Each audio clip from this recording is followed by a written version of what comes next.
6 juin 1944. Quelque part près de Rouen, France, le reflet métallique d'un P-51 Mustang endommagé descendait à travers une couverture nuageuse fragmentée, son moteur Merlin crachotant laissant une fine traînée de fumée. Le lieutenant Thomas Fraser du 334e escadron de chasse, 4e groupe de chasse, avait perdu ses repères dans le chaos au-dessus des plages de Normandie.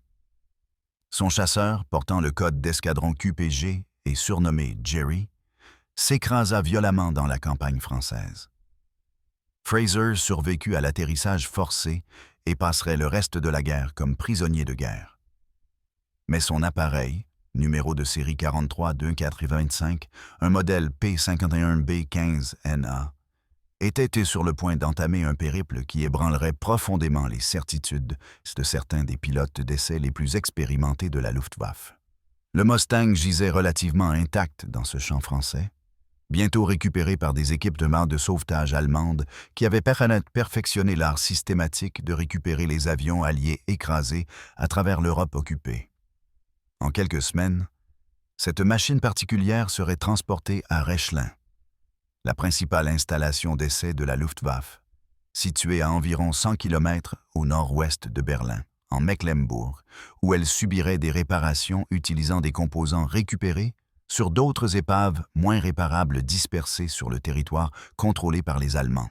L'avion réapparaîtrait portant les marques allemandes, son fuselage arborant le code de la Luftwaffe T9+HK, sa queue et ses deux sous-peintes en jaune RLM 04 vif pour une identification facile par les pilotes allemands qui pourraient autrement le confondre avec un avion ennemi lors des opérations de vol. Le cône d'hélice reçut une peinture jaune et une bande rouge ornait le nez du capot moteur.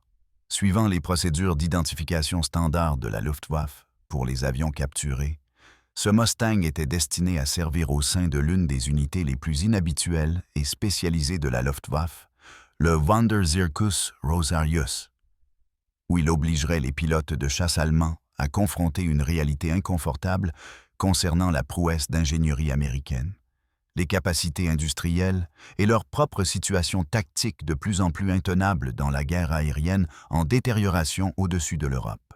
L'histoire de la façon dont les avions ennemis capturés devinrent des instruments de révélation pour la Luftwaffe commence non pas avec l'atterrissage forcé de Fraser le jour de l'invasion alliée, mais avec l'escalade de la guerre aérienne au-dessus de l'Europe et le besoin désespéré de renseignements précis et systématiques sur les capacités des avions alliés qui allaient au-delà des rapports de combat fragmentaires.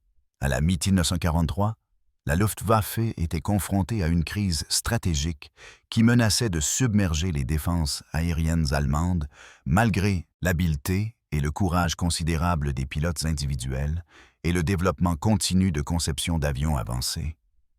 Les formations de bombardiers américains pénétraient chaque mois plus profondément dans le Reich.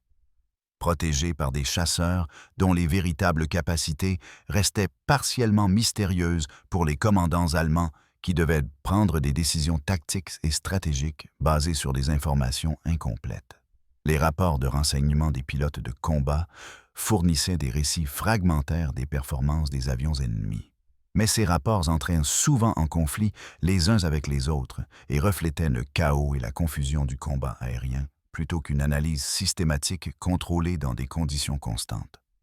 Le Hauptmann Theodor Rosarius, un officier expérimenté de la Luftwaffe, comprenait que les unités de chasse allemandes avaient besoin de plus que des rapports de combat dispersés et des récits de seconde main pour contrer efficacement la menace alliée.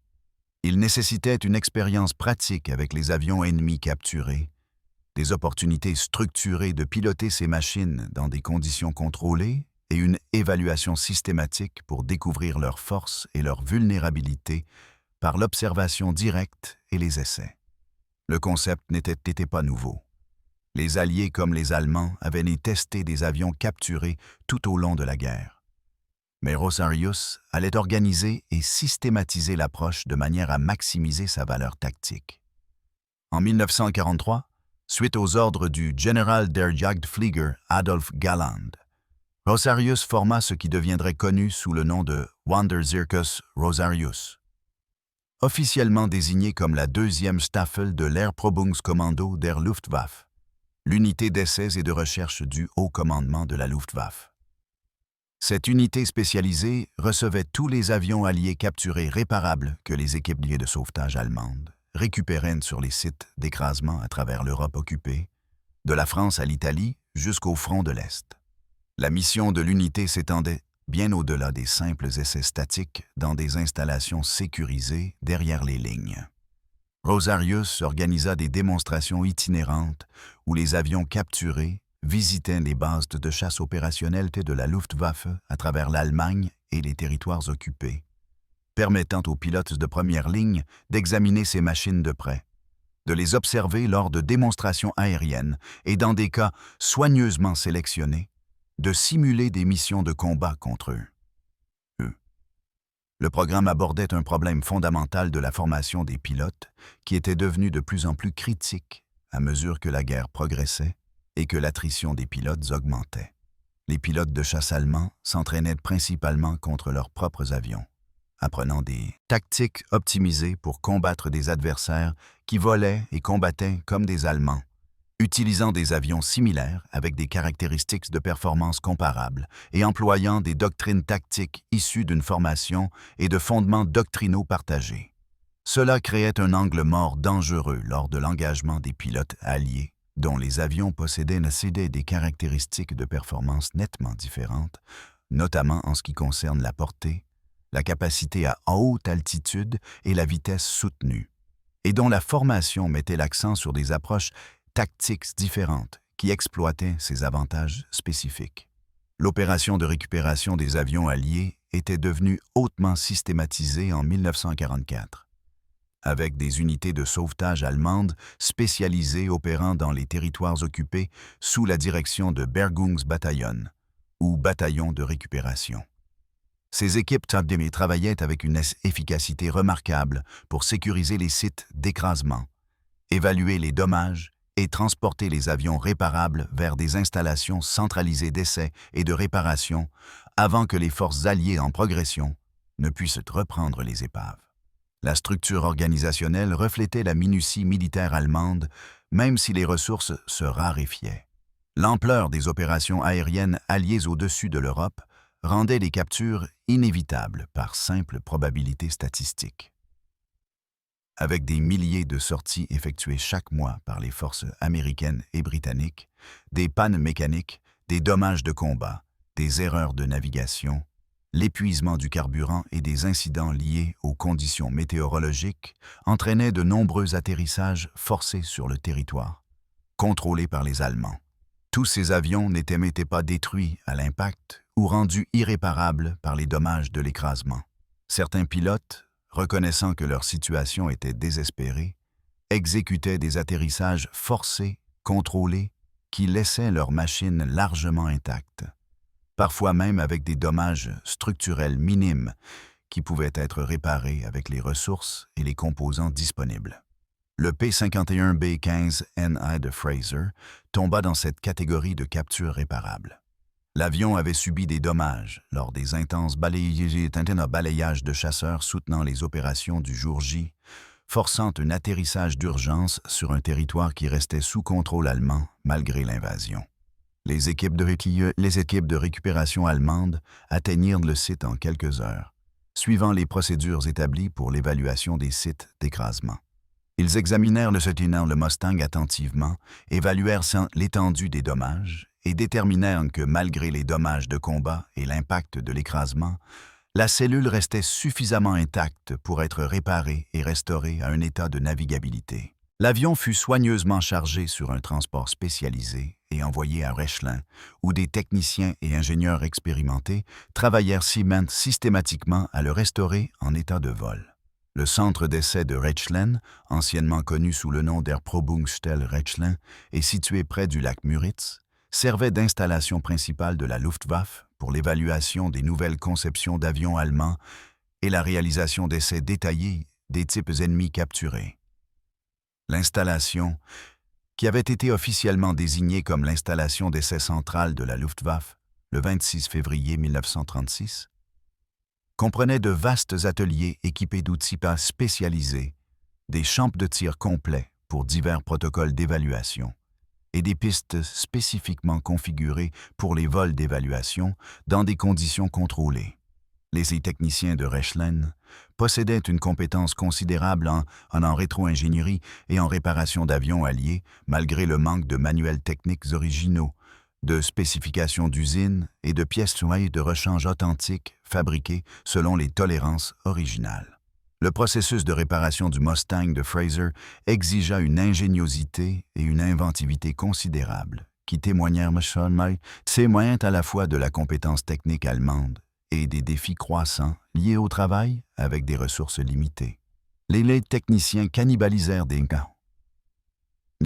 composants d'autres P-51 écrasés, récupérés à travers l'Europe, constituant un inventaire de pièces qui pouvaient être assorties et installées pour créer un avion en état de vol à partir de plusieurs machines endommagées.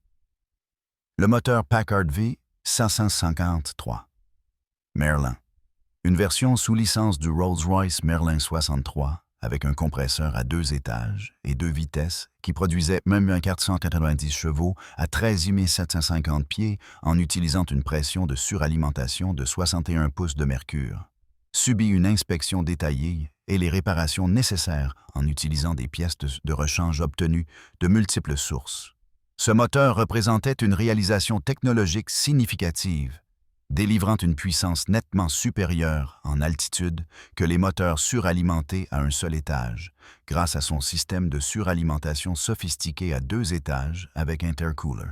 Les mitrailleuses Browning M2 de calibre .50 de l'avion, montées à raison de 2 par aile dans la configuration P-51B, furent retirées et remplacées par des poids de lest pour maintenir une bonne répartition du poids et le centre de gravité, car les règlements allemands interdisaient strictement d'armer les avions capturés utilisés à des fins d'essai et de démonstration. Cette restriction reflétait à la fois des considérations de sécurité et des inquiétudes concernant l'utilisation potentielle d'avions capturés contre les forces allemandes s'ils retombaient entre les mains alliées par accident ou défection. Les surfaces de contrôle furent minutieusement examinées pour leur intégrité structurelle et leur bon fonctionnement. Les systèmes hydrauliques subirent des tests de pression et une inspection pour détecter les fuites. Les réservoirs de carburant furent soigneusement inspectés pour détecter les dommages, les fissures et les pointes de fuite potentielles qui pourraient entraîner une défaillance catastrophique lors des opérations de vol. La conception de la verrière à dos de rasoir qui caractérisait le P-51B fut soigneusement préservée et réparée, bien que les pilotes allemands notèrent plus tard à quel point la verrière encadrée restreignait la visibilité arrière par rapport à la verrière en bulle introduite sur la variante ultérieure P-51D. Après des semaines de travail méticuleux par des techniciens qualifiés travaillant avec des ressources limitées et des solutions improvisées, le Mustang fut déclaré prêt pour les premiers vols d'essai. Les pilotes d'essai allemands abordèrent leur première rencontre avec les chasseurs américains, capturés avec une curiosité professionnelle, mêlée d'un scepticisme considérable né de années de propagande de la Luftwaffe. Les informations officielles avaient fait constamment dépeint les avions américains comme des machines rudimentaires, produites en série, qui privilégiaient la quantité à la qualité, soulignant la facilité de fabrication et la simplicité, plutôt qu'une ingénierie sophistiquée et des performances raffinées. L'opinion prédominante parmi de nombreux pilotes allemands, renforcée par les communications officielles, soutenait que l'ingénierie américaine se concentrait sur la production d'un nombre suffisant d'avions acceptables, plutôt que sur la recherche de l'excellence en ingénierie et de l'optimisation des performances qui caractérisaient les meilleures conceptions allemandes. Ces hypothèses confortables commencèrent à se dissoudre rapidement au moment où des pilotes d'essai allemands expérimentés montèrent dans le cockpit du Mustang et expérimentèrent directement ce que les concepteurs et ingénieurs américains avaient réellement accompli grâce à une conception soignée, une ingénierie sophistiquée et une attention méticuleuse aux exigences opérationnelles. La disposition du poste de pilotage du P-51B impressionna immédiatement les pilotes allemands habitués aux espaces exigus des cockpits de Messerschmitt Bf 109 et même aux aménagements plus spacieux des Focke-Wulf FW 190. Le poste de pilotage du Mustang témoignait d'une conception ergonomique réfléchie, avec des commandes logiquement agencées et positionnées à portée de main, réduisant la charge de travail du pilote et lui permettant de se concentrer sur les situations tactiques plutôt que de lutter avec les systèmes de l'avion. Les instruments étaient clairement marqués avec des cadrans facilement lisibles et regroupés de manière sensée par fonction, suivant les principes des facteurs humains qui privilégiaient l'efficacité du pilote. Le siège offrait un confort nettement supérieur à celui des chasseurs allemands, une considération importante lors des missions de plusieurs heures où la fatigue du pilote pouvait affecter considérablement les performances et la prise de décision. La visibilité, même dans la configuration Razorback antérieure avec sa verrière encadrée, surpassait ce que les pilotes de BF-109 expérimentaient avec leurs verrières fortement encadrées. Leur ligne de visibilité restreinte est une visibilité arrière particulièrement médiocre qui laissait les pilotes allemands vulnérables aux attaques par l'arrière. Mais la véritable révélation survint lorsque les pilotes d'essai allemands poussèrent la manette des gaz et sentirent le moteur Packard V-753 Merlin répondre avec une poussée douce et progressive. La puissance s'accumulait régulièrement et de manière prévisible à mesure que le Mustang accélérait sur la piste de Rexland, l'hélice Hamilton Standard à 4 pales et mordant efficacement dans l'air. Le roulement au décollage était nettement plus court que prévu pour un avion du poids et de la taille du P-51, un témoignage clair de la puissance substantielle du moteur et de la conception aérodynamique efficace de la cellule qui minimisait la traînée sur toute la plage de vitesse. Une fois en vol, le Mustang démontra des caractéristiques de maniement qui remirent fondamentalement en question tout ce que les pilotes allemands pensaient comprendre de la philosophie de conception et des capacités d'ingénierie des avions américains. Les commandes de vol étaient magnifiquement harmonisées, avec des forces d'aileron, de profondeur et de direction parfaitement équilibrées sur toute la plage de vitesse, des vitesses d'approche à la vitesse maximale. Les forces de contrôle augmentaient de manière prévisible avec la vitesse, offrant un bon retour sans devenir excessivement lourdes, et diminuaient en douceur à des vitesses plus faibles sans devenir trop sensibles ou nerveuses. Le Mustang répondait de manière nette et prévisible aux sollicitations des commandes sans présenter l'hypersensibilité ou les caractéristiques de maniement nerveuse qui affligeaient certains chasseurs. La vitesse de roulis dépassait significativement celle du BF-109 et approchait les performances de roulis exceptionnelles du FB-190, permettant des changements rapides et de direction de vol qui étaient cruciaux pour les manœuvres offensives et défensives en combat. L'avion pouvait être engagé agressivement dans diverses manœuvres sans montrer de tendance inquiétante à la sortie de vol contrôlé, à l'entrée en vrille ou à d'autres caractéristiques dangereuses qui pourraient s'avérer fatales en situation de combat. Évaluation des performances. Les pilotes d'essai allemands évaluèrent systématiquement l'enveloppe de performance du Mustang, au moyen de vols d'essai minutieusement planifiés, soumettant l'avion à des manœuvres standardisées spécifiquement conçues pour révéler ses forces, ses limites et toutes caractéristiques dangereuses cachées. Performances sans montée. Les performances sans montée les impressionnèrent considérablement et suscitèrent une préoccupation significative quant aux implications tactiques. Le P-51B pouvait maintenir d'excellents taux de montée à des altitudes dépassant largement les 30 000 pieds, où le moteur Merlin suralimenté à 2 étages continuait de produire une puissance substantielle même lorsque l'air progressivement plus rare en altitude dégradait sévèrement les performances des chasseurs allemands équipés de compresseurs à un seul étage. Les performances à haute altitude préoccupaient particulièrement les pilotes et les planificateurs tactiques allemands, car les formations de bombardiers américains opéraient généralement entre 25 000 et 30 000 pieds, où l'air était rare et froid, mais le tir défensif des bombardiers restait efficace contre les chasseurs qui devaient ralentir pour attaquer. Les chasseurs allemands équipés de compresseurs à un seul étage avaient de plus en plus de mal à intercepter efficacement à ces altitudes, leurs moteurs peinant à trouver suffisamment d'air, tandis que le Merlin sophistiqué à 2 étages du Mustang, continuait de fournir une puissance robuste et fiable. La révélation s'avéra une dure vérité pour les pilotes et les commandants qui en comprenaient les implications. Le Mustang pouvait non seulement escorter les bombardiers à ces altitudes, mais aussi y combattre efficacement, conservant un avantage de vitesse et de maniabilité, tandis que les intercepteurs allemands peinaient avec une puissance réduite, des vitesses plus lentes et un maniement dégradé, leurs moteurs luttant contre l'atmosphère raréfiée. Essais de vitesse. Des essais de vitesse menés dans des conditions contrôlées à diverses altitudes confirmèrent la nette supériorité du Mustang dans cette catégorie de performance cruciale. Le P51B pouvait atteindre environ 400 à l'altitude optimale avec le moteur fonctionnant à des réglages de puissance militaire, significativement plus vite que les environ 386 mph du Messerschmitt Bf 109G et les environ 408 mph du Focke-Wulf F290A, mesurés dans des conditions comparables. Cet avantage substantiel en vitesse s'avéra tactiquement décisif au combat, car il permettait fondamentalement aux pilotes de tir de Mustang de dicter les termes de l'engagement à leur avantage. Les pilotes américains pouvaient choisir quand engager, poursuivant les chasseurs allemands en fuite lorsque la situation tactique favorisait l'attaque.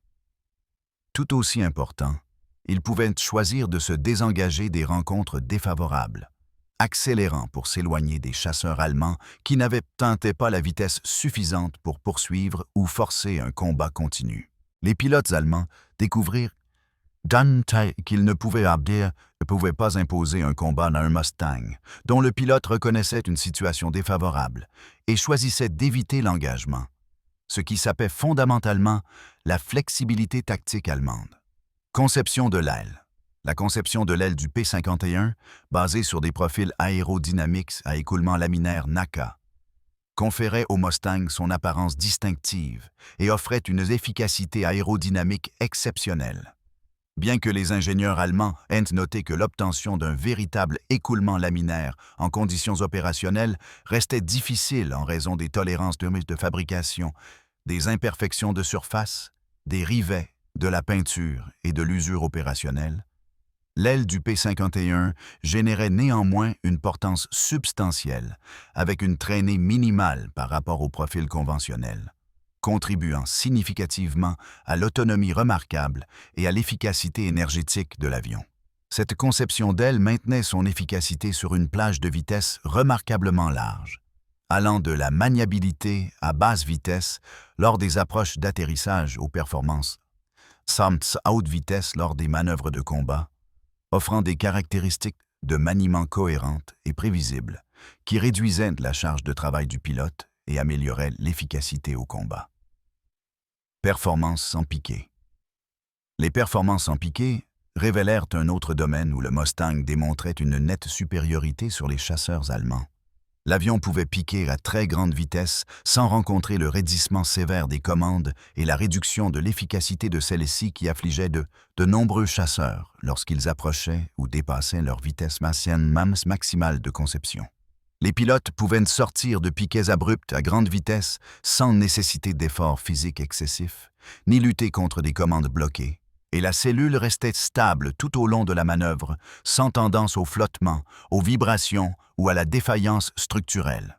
Les pilotes d'essai allemands notèrent cette capacité avec un intérêt et une préoccupation particuliers, car les attaques en piqué représentaient une doctrine tactique allemande primordiale pour engager les formations de bombardiers et leurs chasseurs d'escorte, attaquant depuis l'altitude pour prendre de la vitesse et de l'énergie avant de remonter.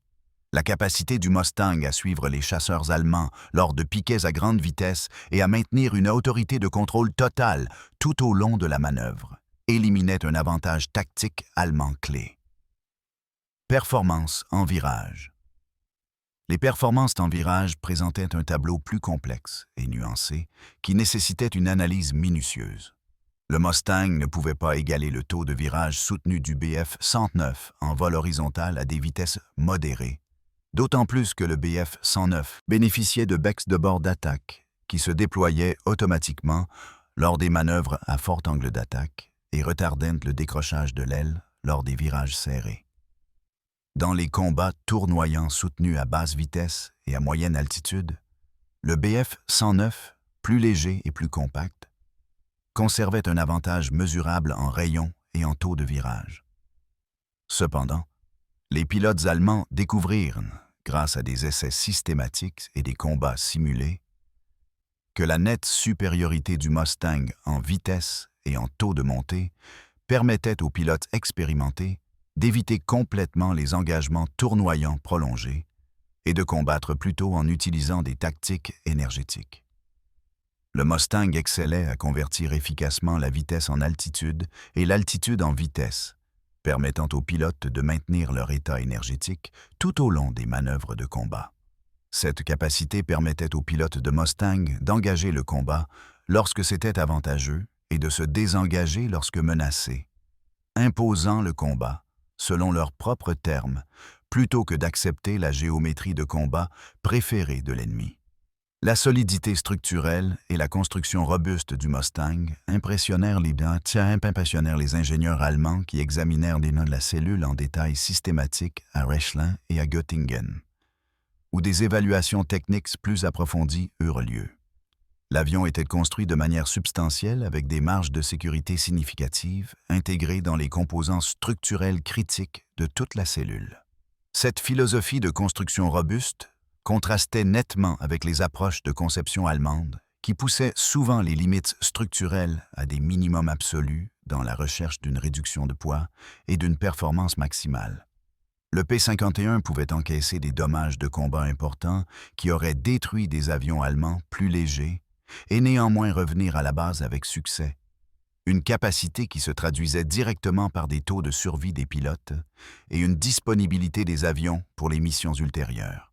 La philosophie d'ingénierie américaine mettait clairement l'accent sur la survivabilité et la maintenabilité, acceptant un poids à vide légèrement plus élevé en échange d'une durabilité qui maintenait les avions et les pilotes au combat plus longtemps. Les capacités d'autonomie stupéfièrent les pilotes allemands habitués à l'endurance sévèrement limitée de leurs propres chasseurs, qui dépassaient rarement 90 minutes de temps de vol total, y compris le combat. Le P-51B transportait beaucoup plus de carburant interne que le Bf-109 ou le FTV-120 et la conception aérodynamiquement efficace de l'aile traduisait cette capacité de carburant en une autonomie véritablement extraordinaire qui semblait presque incroyable aux pilotes allemands.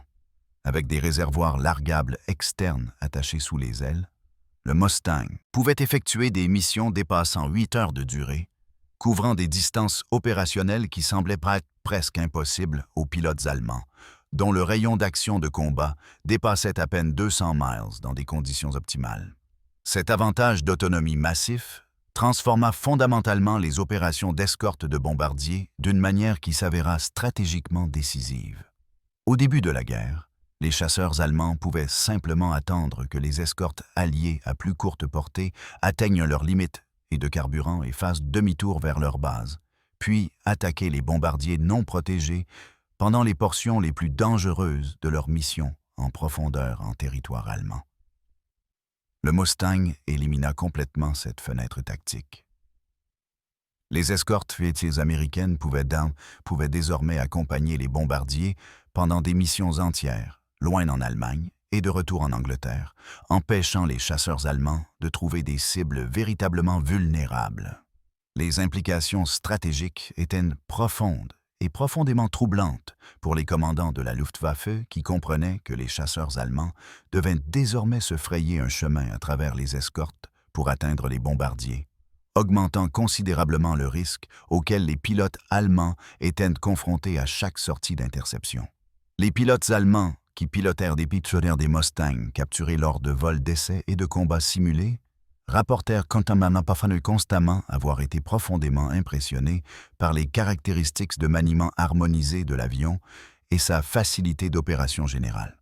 Les commandes de vol ne nécessitaient ni une force physique excessive, ni un toucher excessivement délicat, atteignant un équilibre idéal qui permettait aux pilotes de voler agressivement et précisément sans craindre de surpiloter l'avion ou de perdre involontairement le contrôle lors de manœuvres violentes. Cette facilité de pilotage tolérante signifiait que les pilotes moyens pouvaient obtenir de bonnes performances du Mustang dans la plupart des conditions, tandis que les pilotes exceptionnels pouvaient atteindre des résultats remarquables en exploitant pleinement les capacités de l'appareil. L'accessibilité pour la maintenance a surpris les équipes au sol allemandes. Habituées aux exigences d'entretien parfois extraordinairement difficiles des Bf-109 et FW-190, en particulier lors des opérations sur le terrain avec un équipement limité.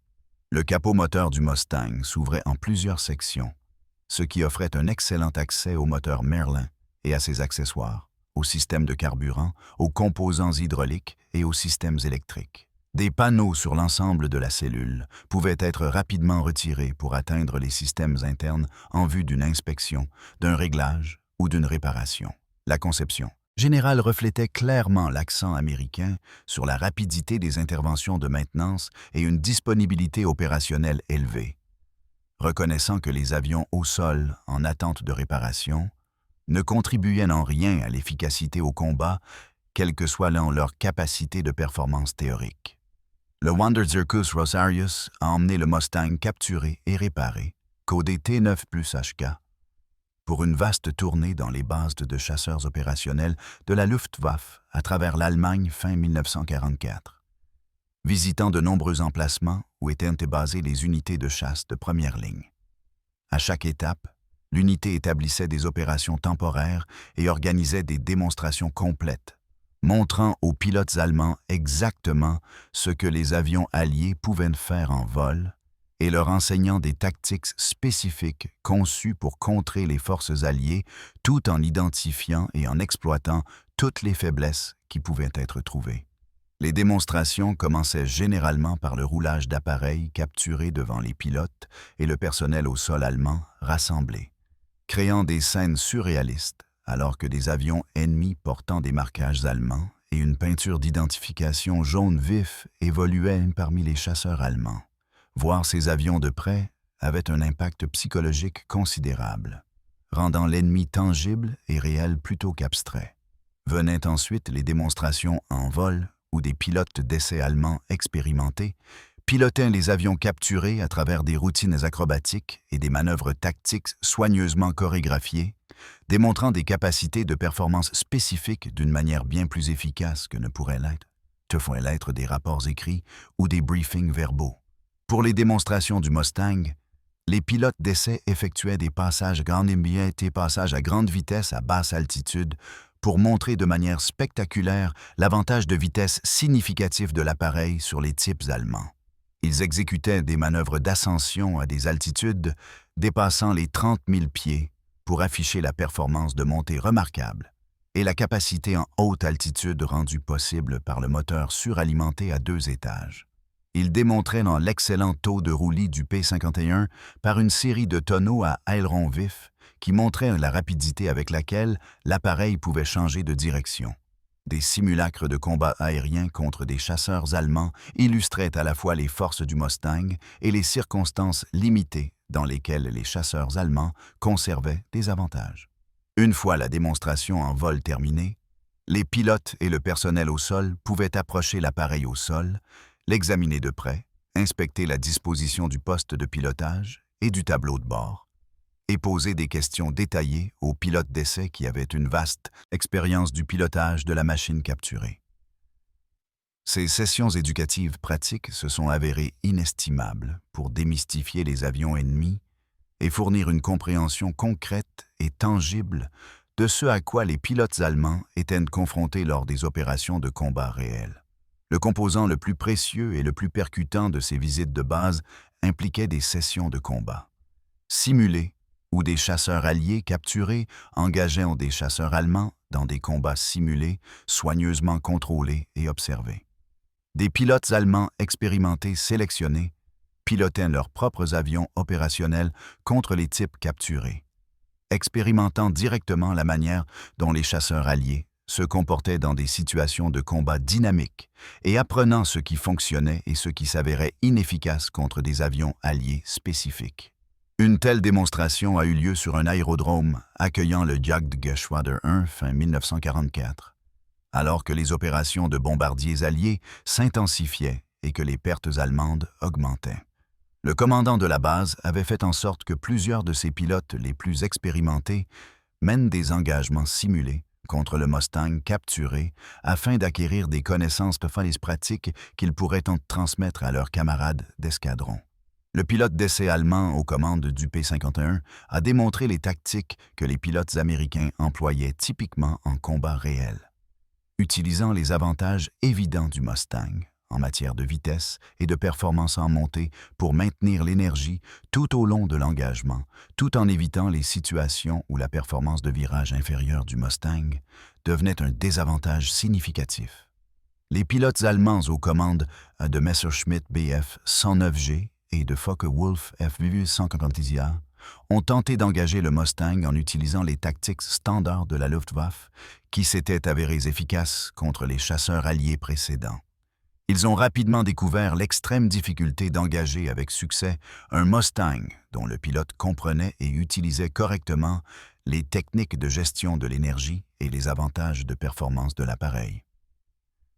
Lorsque les pilotes allemands poursuivaient agressivement, le Mustang s'éloignait simplement en accélérant, ouvrant la distance plus vite que les chasseurs allemands poursuivants ne pouvaient la réduire.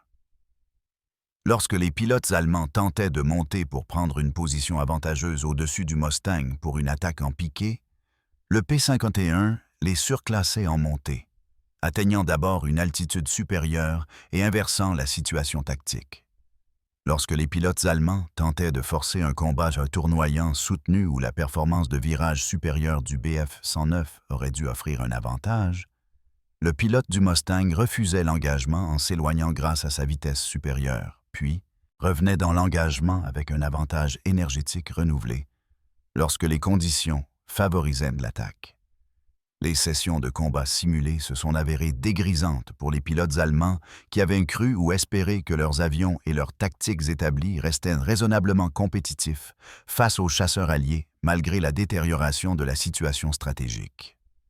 Observer et expérimenter directement les capacités de performance du Mustang en manœuvre de combat dynamique a clairement démontré que les pilotes américains aux commandes de P-51 possédaient des avantages tactiques significatifs et fondamentaux, particulièrement aux hautes altitudes où les combats d'escorte de bombardiers se déroulaient typiquement. Ce schéma de révélation et de prise de conscience progressive s'est répété dans de nombreuses bases de la Luftwaffe, où le Wanderzirkus Rosarius menait des démonstrations tout au long de fin 1944 et en 1945. Les pilotes allemands recevaient des assurances officielles concernant la supériorité continue ou au moins la parité concurrentielle de leurs appareils lors des briefings avant les démonstrations.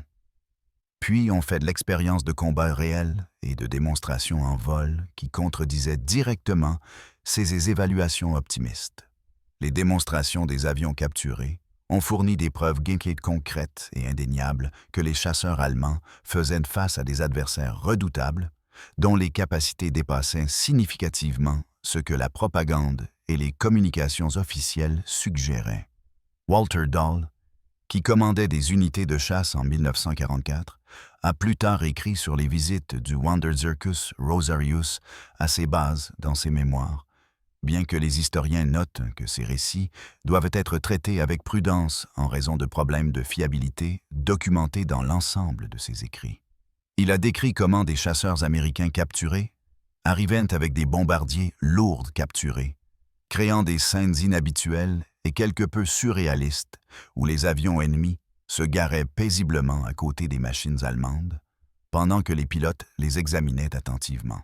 Les chefs de formation ont eu l'occasion de piloter des avions capturés lors de combats simulés contrôlés, leur permettant de comprendre les caractéristiques des avions alliés par une expérience personnelle directe, plutôt que de se fier uniquement à des rapports de seconde main et à des briefings officiels. Dahl a souligné la valeur substantielle de cette formation, notant que la familiarité avec les capacités des avions ennemis représentait un facteur à ne pas sous-estimer dans le combat aérien, où des décisions prises en une fraction de seconde déterminaient souvent la survie. Suite à ces sessions de démonstration, Les chefs de patrouille menaient des conférences de formation détaillées avec les membres de leur escadron, transmettant des recommandations spécifiques et des aperçus tactiques basés sur leurs observations personnelles et leur expérience directe du pilotage d'avions alliés capturés.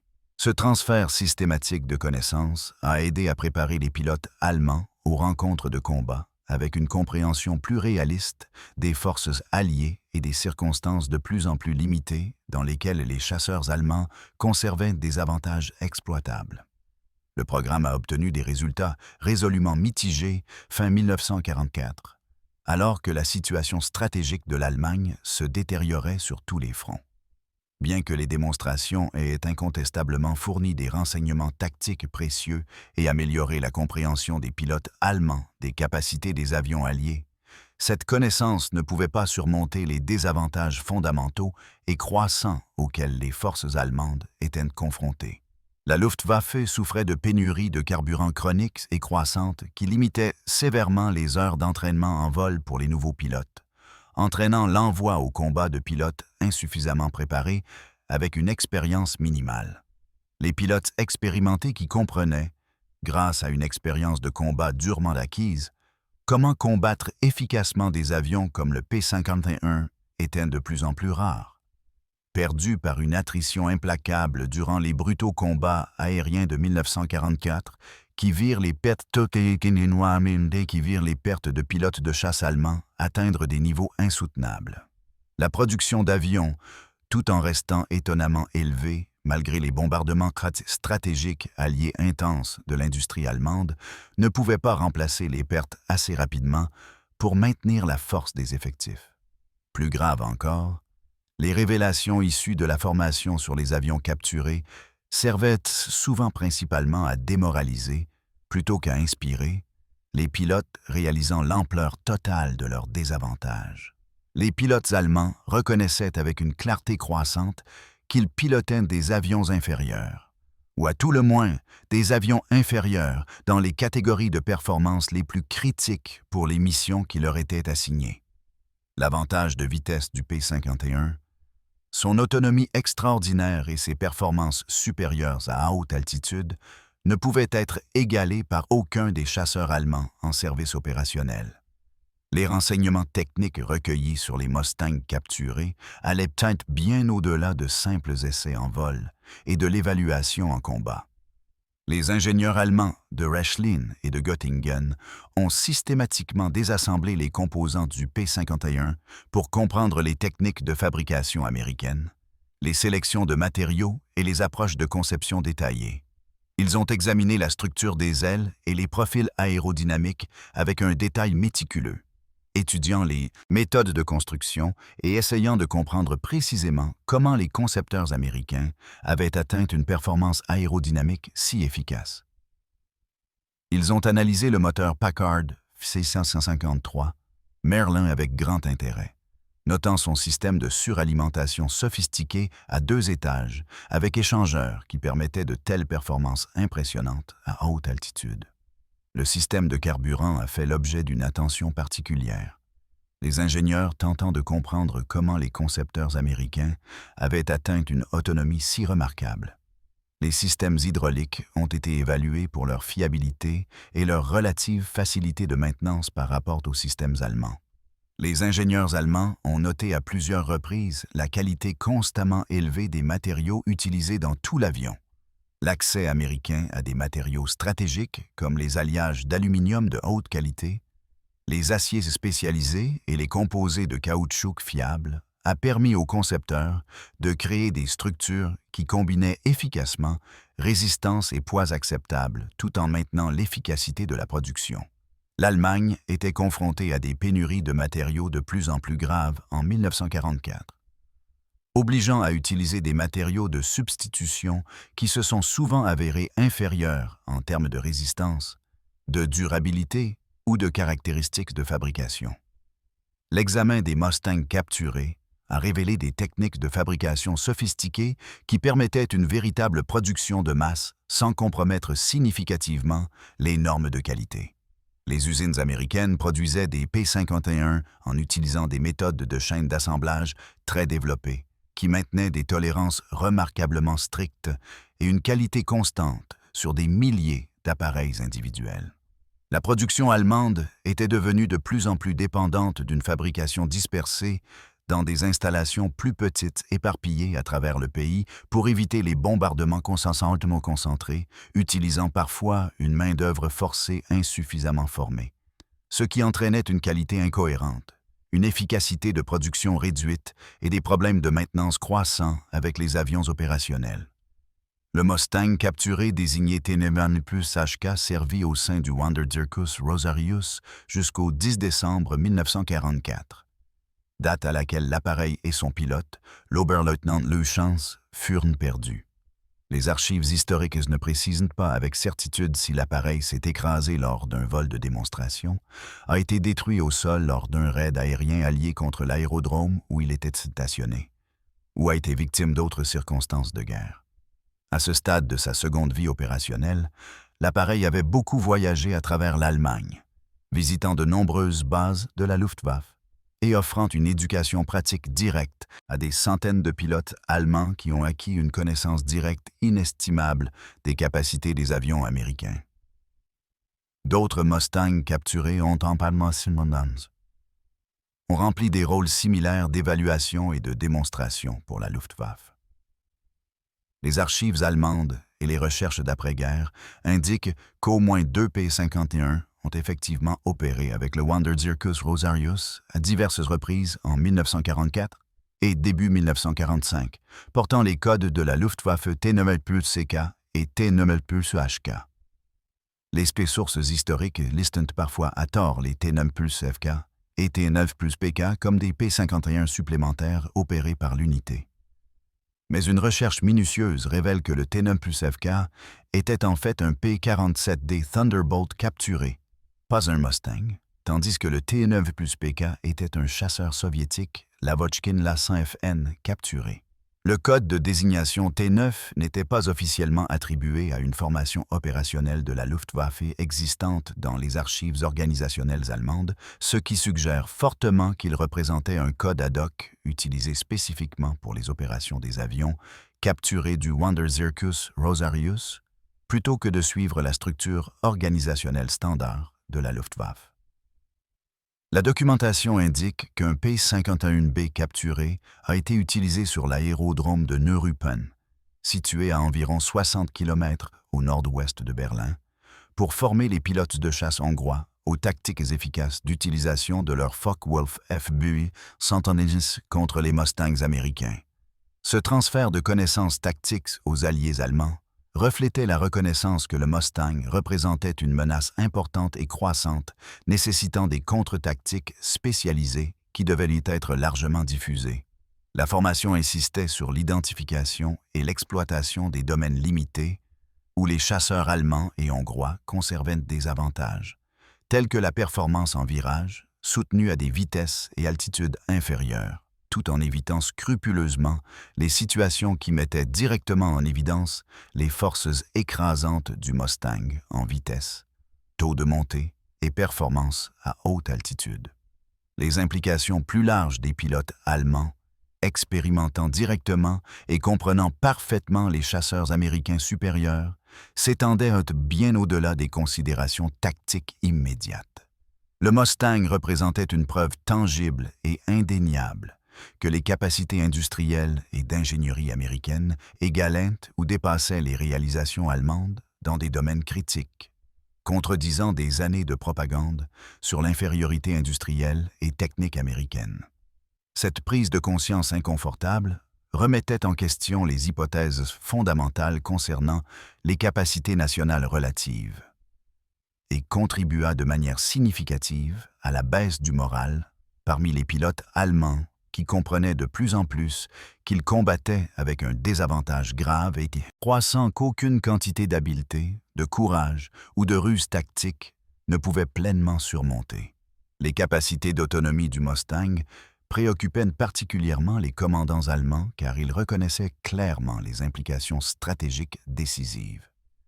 La guerre des bombardiers au-dessus de l'Allemagne, qui avait semblé potentiellement contenable lorsque les escortes alliées avaient une portée limitée, et devait faire demi-tour avant d'atteindre les cibles profondes, devint effectivement imparable une fois que les Mustangs purent fournir une couverture d'escorte continue pendant toute la durée des missions.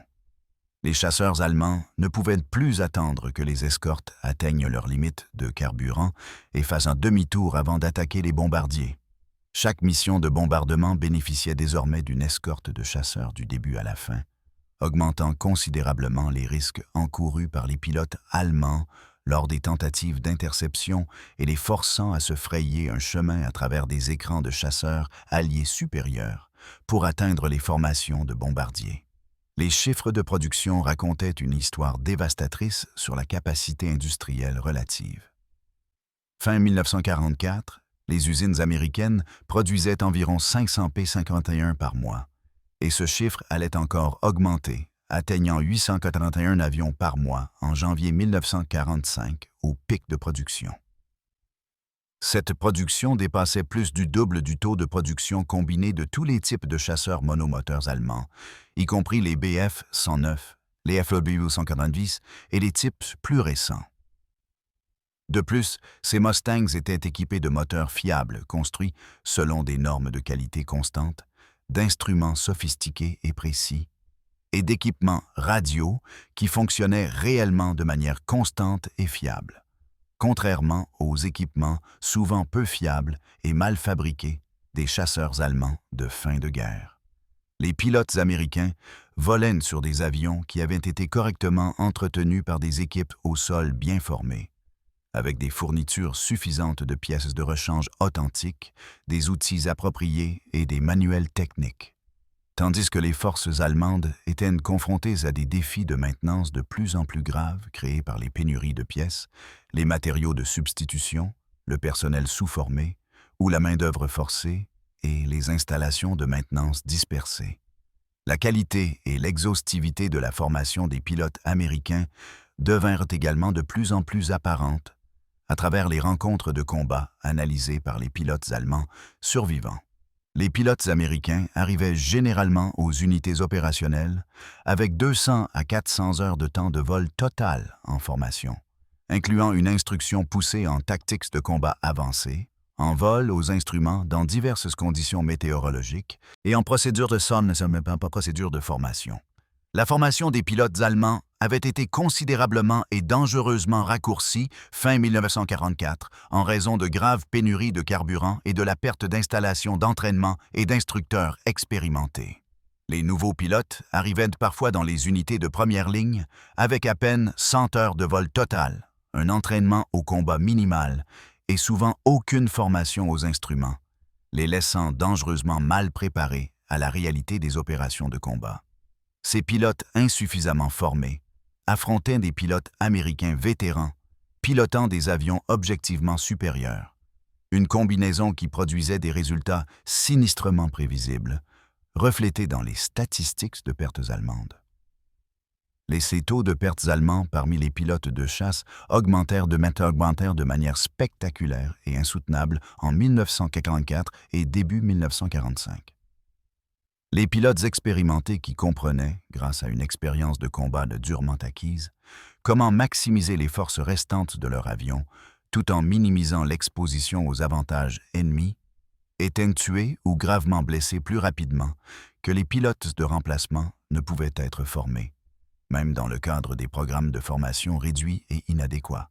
Les nouveaux pilotes avec une formation minimale ne survivaient en moyenne qu'à une poignée de missions avant d'être abattus, s'éjectant s'ils avaient de la chance, mourant s'ils n'en avaient pas. La Luftwaffe perdait son atout le plus précieux et irremplaçable. Des pilotes qualifiés et expérimentés possédant les connaissances et le jugement nécessaires à la survie et à l'efficacité, à des rythmes qui ne pouvaient absolument pas être maintenus. Les démonstrations du Wanderzirkus Rosarius ont révélé ces dures réalités directement aux pilotes allemands avant qu'ils ne les rencontrent en combat réel où les enjeux étaient la vie et la mort. Bien que cette préparation avancée ait théoriquement amélioré leurs chances de survie en leur fournissant une compréhension réaliste de ce à quoi ils seraient confrontés, elle a simultanément mis douloureusement en évidence la détérioration de la situation à laquelle les forces allemandes étaient confrontées, dans toutes les dimensions de la guerre aérienne.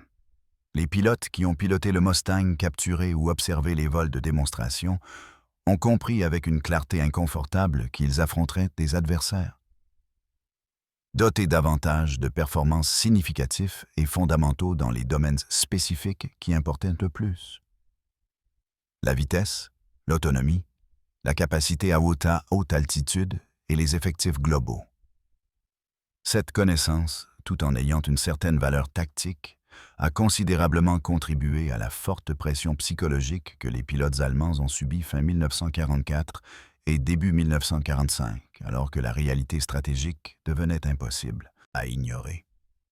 Certains pilotes d'essai allemands, qui ont intensivement piloté des P-51 capturés au cours de multiples vols d'essai et d'engagements de combat dissimulés, ont développé un respect professionnel à contre-cœur pour les prouesses d'ingénierie et la philosophie de conception américaine, malgré leur position d'ennemi. Ils ont reconnu par expérience directe que le Mustang représentait une conception cohérente et bien intégrée qui priorisait intelligemment les caractéristiques les plus précieuses pour sa mission stratégique, prévue d'escorte de bombardiers à long rayon d'action. L'avion sacrifia délibérément certaines caractéristiques, comme les performances en virage soutenu qui auraient pu être optimisées pour le combat aérien pur, en faveur de la vitesse, d'une autonomie extraordinaire et de performance à haute altitude, ce qui lui permettait d'escorter les bombardiers loin en Allemagne et de combattre efficacement pendant toute la mission. Cela représentait un jugement d'ingénierie judicieux qui a choisi des compromis de conception appropriés pour atteindre des objectifs de mission clairement définis, plutôt que de rechercher des maxima de performance théorique qui ne servaient pas les exigences opérationnelles réelles. La facilité de production du Mustang impressionna également les ingénieurs allemands qui comprenaient intimement les défis de fabrication à travers leurs propres expériences.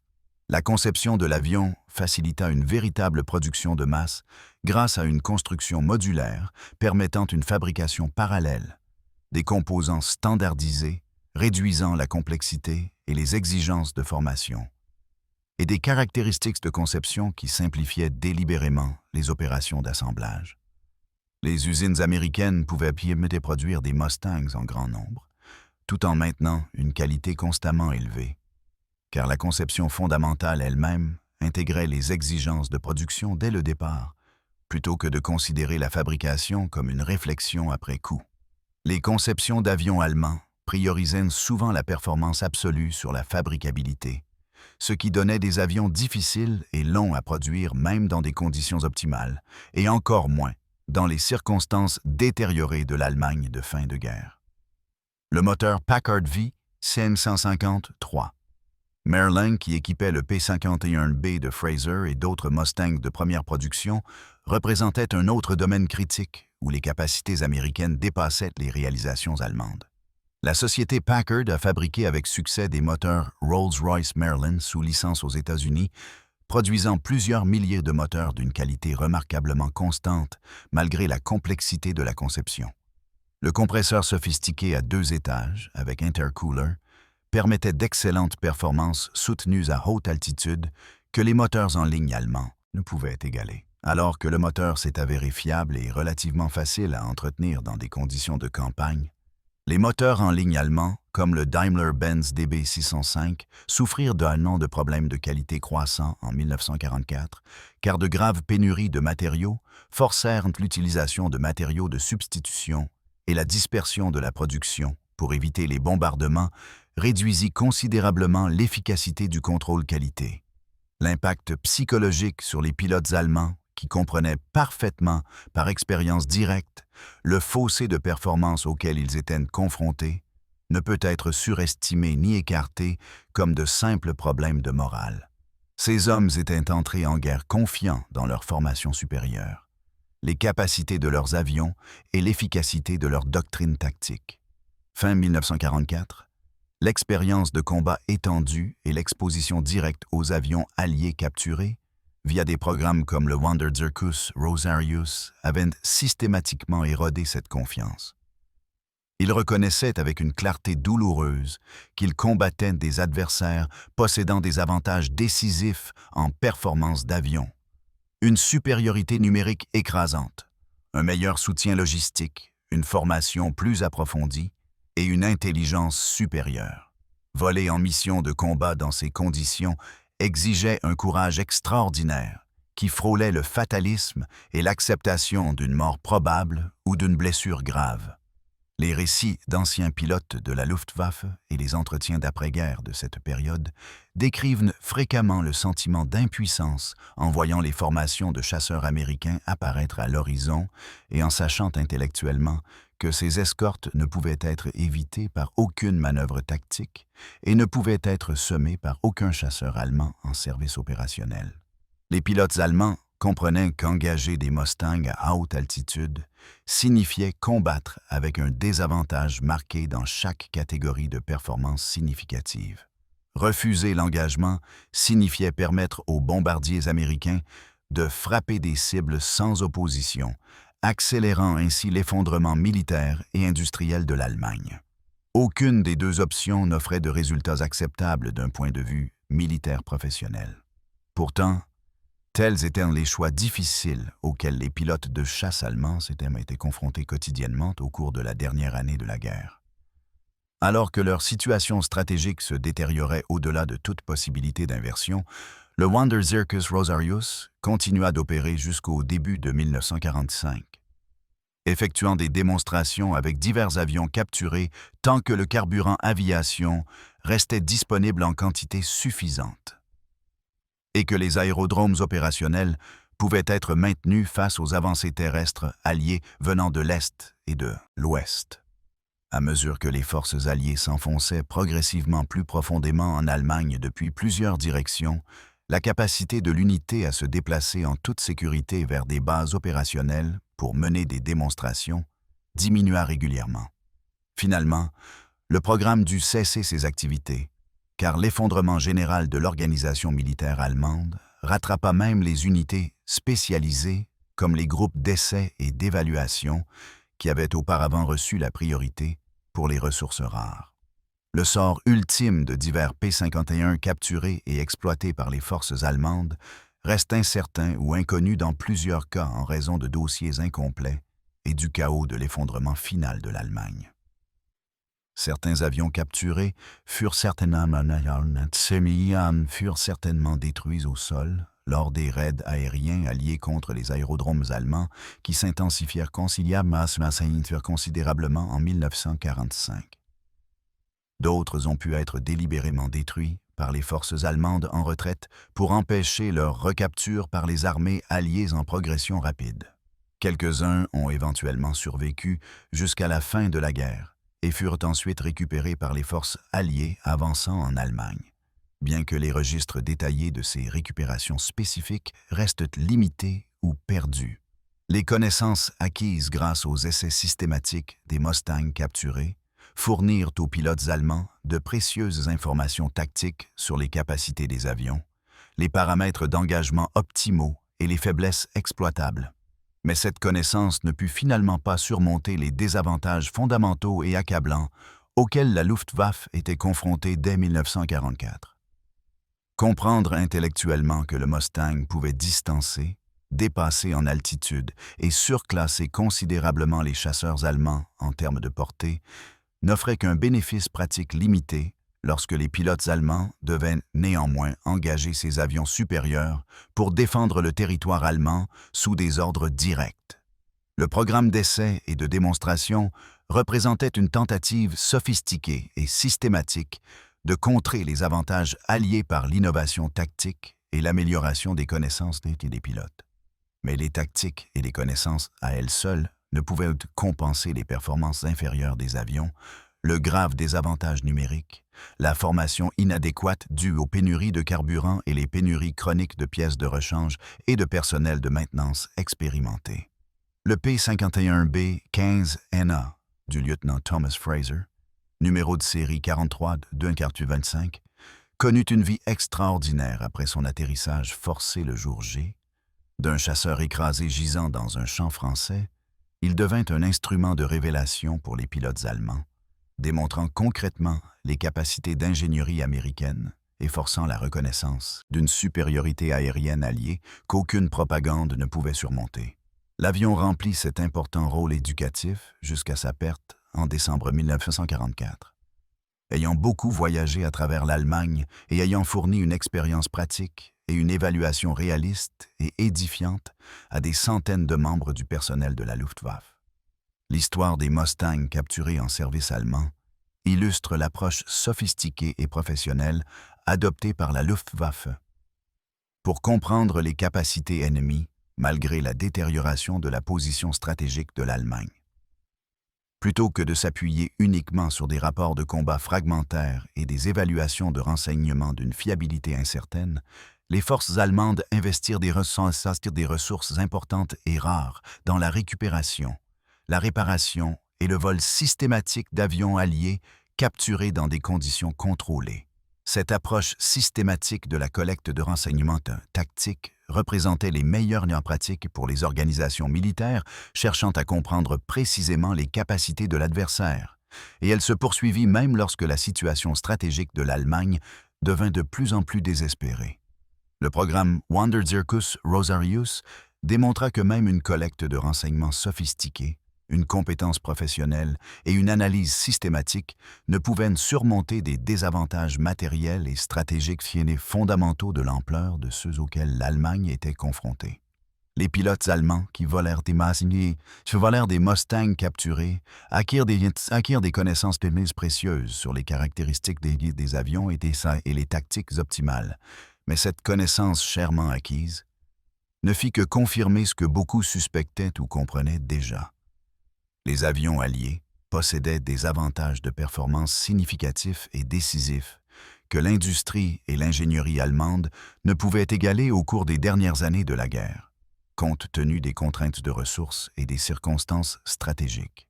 L'expérience des pilotes d'essai allemands confrontés aux capacités du Mustang et acceptant les réalisations de l'ingénierie américaine est parallèle à l'expérience militaire allemande plus large au cours des dernières étapes de la Seconde Guerre mondiale. Dans tous les théâtres d'opération et toutes les branches.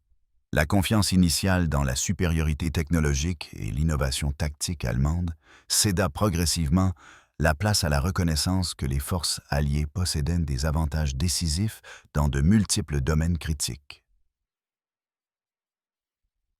Une vaste capacité industrielle, un accès aux ressources stratégiques, d'énormes réserves de main-d'œuvre, et des capacités technologiques de plus en plus sophistiquées qui égalaient ou dépassaient les réalisations allemandes. Le Mustang représentait une manifestation particulièrement visible de ces avantages alliés. Les concepteurs américains avaient créé un avion qui excellait dans sa mission stratégique, prévue d'escorte de bombardiers à longue portée. L'industrie américaine le produisait en nombre énorme, avec une qualité constante, malgré la complexité de la conception. Les programmes d'entraînement américains préparaient minutieusement les pilotes à tirer le maximum de performance de l'appareil au combat. Les forces allemandes pouvaient étudier, analyser et apprécier ces avantages, grâce à des programmes comme le Wanderzirkus Rosarius, sans pouvoir les reproduire ou les contrer efficacement, étant donné les contraintes stratégiques et matérielles auxquelles elles étaient confrontées. La sophistication technique du P-51 remit en question et finalement démolit les hypothèses allemandes sur les capacités d'ingénierie américaine qui avaient été soigneusement cultivées par la propagande.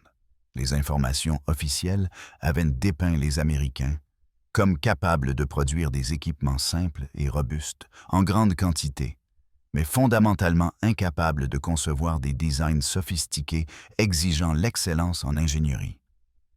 Le Mustang démontra de manière concluante que les ingénieurs américains pouvaient créer des conceptions très raffinées et efficaces qui égalent ou dépassent les capacités allemandes dans les domaines qui comptaient stratégiquement. La conception de l'aile représentait une recherche aérodynamique avancée mise en œuvre avec succès dans une production à grand volume.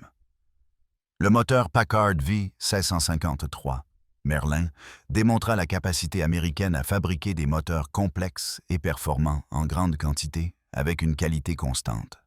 L'intégration des systèmes de l'avion reflétait une ingénierie sophistiquée qui équilibrait avec succès de multiples exigences contradictoires pour créer un système d'armes cohérent et efficace, optimisé pour sa mission prévue. Les pilotes allemands qui volèrent le Beals ou le Mustang de manière extensive ne purent honnêtement rejeter l'ingénierie américaine comme rudimentaire ou peu sophistiquée en se basant sur la propagande. Ils firent l'expérience directe d'un avion qui se comportait magnifiquement sur toute son enveloppe de vol, performait superbement dans le profil de mission qui comptait stratégiquement et démontrait une conception réfléchie et compétente à travers chaque système. Cette expérience directe força la reconnaissance que les capacités techniques américaines dépassaient significativement les idées préconçues allemandes, avec des implications s'étendant bien au-delà de la conception des avions à des questions plus larges concernant les capacités nationales relatives en production industrielle, en éducation technique et en sophistication de l'ingénierie. La campagne aérienne stratégique sur l'Allemagne réussit en grande partie spécifiquement grâce à la combinaison unique de capacités du P-51 Mustang que d'autres avions ne pouvaient égaler.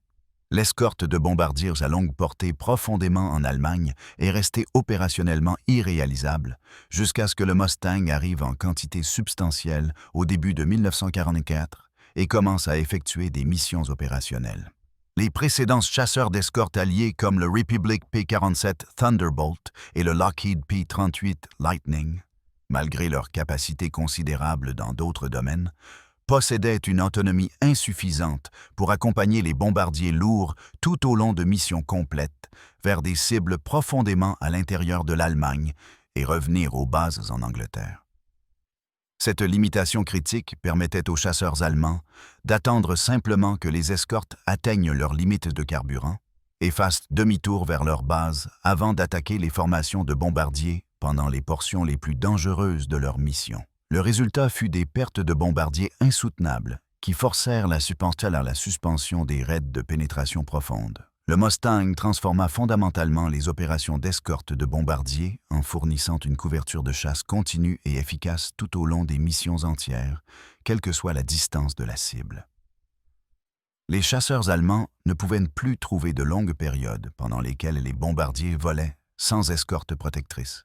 Cette réalité opérationnelle força les pilotes allemands à engager directement les chasseurs américains plutôt que de simplement attaquer les bombardiers, augmentant considérablement le risque auquel les pilotes allemands étaient confrontés à chaque mission d'interception. Combinés à une supériorité numérique alliée croissante et à une qualité de pilote allemand en déclin en raison des réductions de temps de formation, les escortes de Mustang rendirent les opérations de bombardement au-dessus de l'Allemagne opérationnellement viables pour les Alliés, tandis que les tentatives d'interception allemandes devinrent de plus en plus coûteuses, inefficaces et finalement futiles.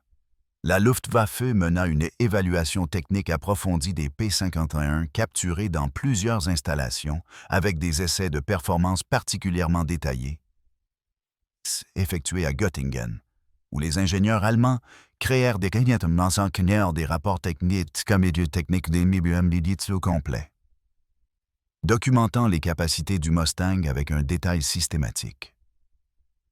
Ces évaluations mesurèrent la vitesse à diverses altitudes, le taux de montée sur toute la plage d'altitude, le plafond absolu, l'autonomie sous diverses configurations et les caractéristiques de maniabilité sur toute l'enveloppe de performance dans des conditions d'essai contrôlées. Les ingénieurs allemands créèrent des rapports techniques détaillés, documentant toutes les découvertes, comparant directement les performances du P-51 avec les types de chasseurs allemands dans des conditions équivalentes, et analysant les caractéristiques de conception spécifiques qui contribuaient aux performances observées. Ces rapports techniques circulèrent au sein des cercles aéronautiques allemands, informant les concepteurs d'avions sur les approches techniques alliées, fournissant aux planificateurs tactiques des données de performance précises pour la planification opérationnelle, et donnant aux commandants opérationnels des évaluations réalistes des capacités alliées pour la prise de décision tactique. Les rapports confirmèrent ce que les pilotes de combat avaient signalé lors des engagements réels. Le Mustang possédait des avantages de performance significatifs et décisifs dans les catégories les plus critiques pour la mission stratégique d'escorte de bombardiers. L'analyse systématique souligna l'autonomie exceptionnelle de l'avion qui permit les missions d'escorte stratégique, Ses performances supérieures à haute altitude rendues possibles par le moteur suralimenté à 2 étages, sa vitesse maximale élevée qui offrait une flexibilité tactique et ses caractéristiques de maniement harmonieuses qui réduisaient la charge de travail du pilote et permettaient des manœuvres de combat efficaces. Les ingénieurs allemands ont noté et documenté des caractéristiques de conception spécifiques qui contribuaient à ces capacités, notamment la conception aérodynamiquement efficace de l'aile, l'installation du moteur suralimenté, puissant et sophistiqué, la grande capacité de carburant interne complétée par des réservoirs externes, et l'intégration réfléchie des systèmes dans tout l'appareil. Les renseignements techniques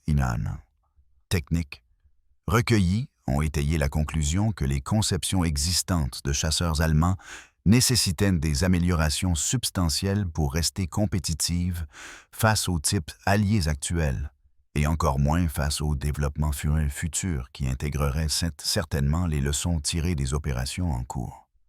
L'Allemagne a lancé plusieurs programmes ambitieux de développement de chasseurs en 1944, spécifiquement destinés à contrer la supériorité aérienne alliée grâce à une technologie avancée, notamment le Focke-Wulf FW-190D avec moteur en ligne pour des performances améliorées à haute altitude, le Focke-Wulf TA-152, chasseur spécialisé pour haute altitude, et diverses conceptions révolutionnaires propulsées par réaction et par fusée.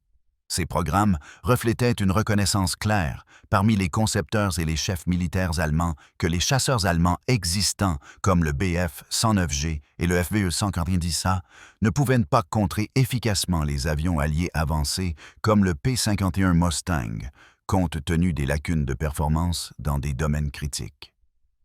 Cependant, de graves pénuries de matériaux, des retards de production causés par les bombardements alliés et les contraintes de ressources et la détérioration rapide de la situation de guerre générale ont empêché ces conceptions avancées d'entrer en service opérationnel en nombre suffisant pour influencer les résultats stratégiques ou inverser la supériorité aérienne alliée.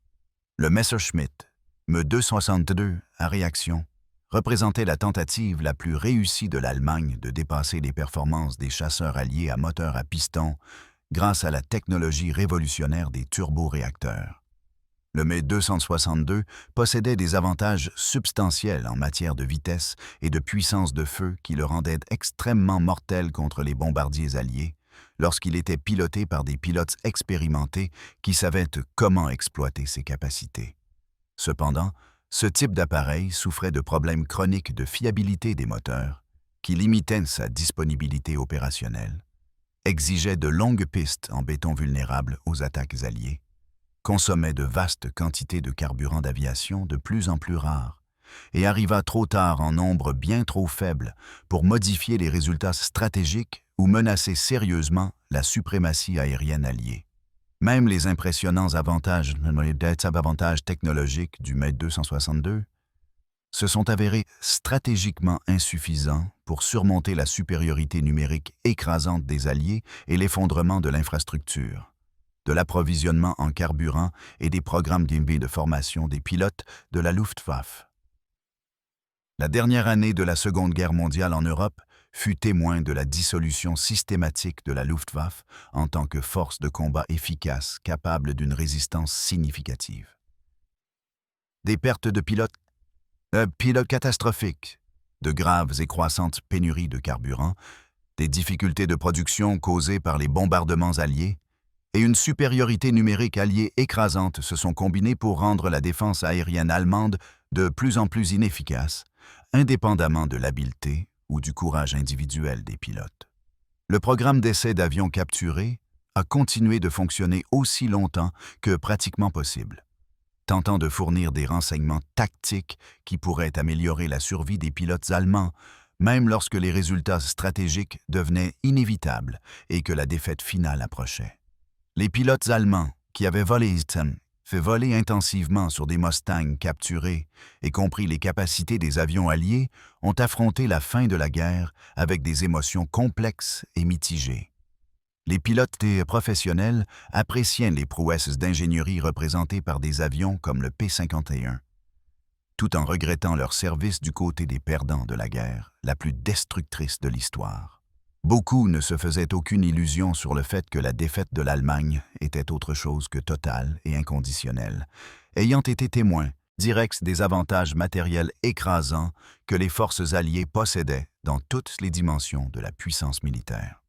Le programme d'essai du Mustang capturé représente un chapitre fascinant et instructif de l'histoire de l'aviation de la Seconde Guerre mondiale, illustrant comment les organisations militaires professionnelles tentent de comprendre et de contrer les avantages de l'adversaire par une collecte systématique de renseignements, même dans des circonstances désespérées.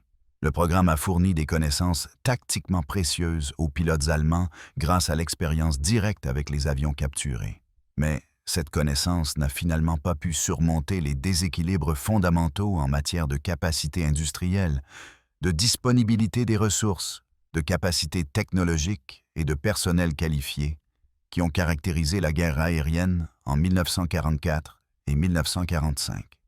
Les forces allemandes ont combattu avec un courage remarquable, une habileté tactique impressionnante et une compétence professionnelle, mais ont fait face à des adversaires dotés de ressources supérieures, d'un meilleur équipement, d'une formation plus approfondie et d'une position stratégique avantageuse qui s'est avérée décisive.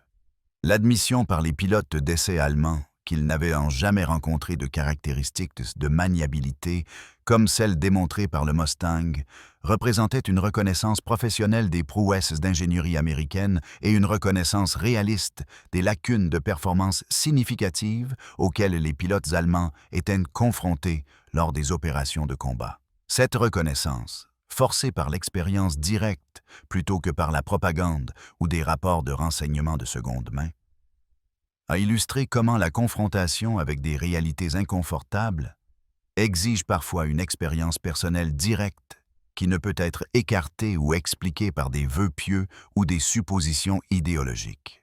L'héritage du Wanderzirkus Rosarius et des programmes similaires s'étend au-delà de leur impact tactique immédiat pour démontrer la valeur de la collecte systématique de renseignements, de la compétence professionnelle en évaluation technique et de l'évaluation honnête des capacités ennemies, même dans les circonstances stratégiques les plus difficiles.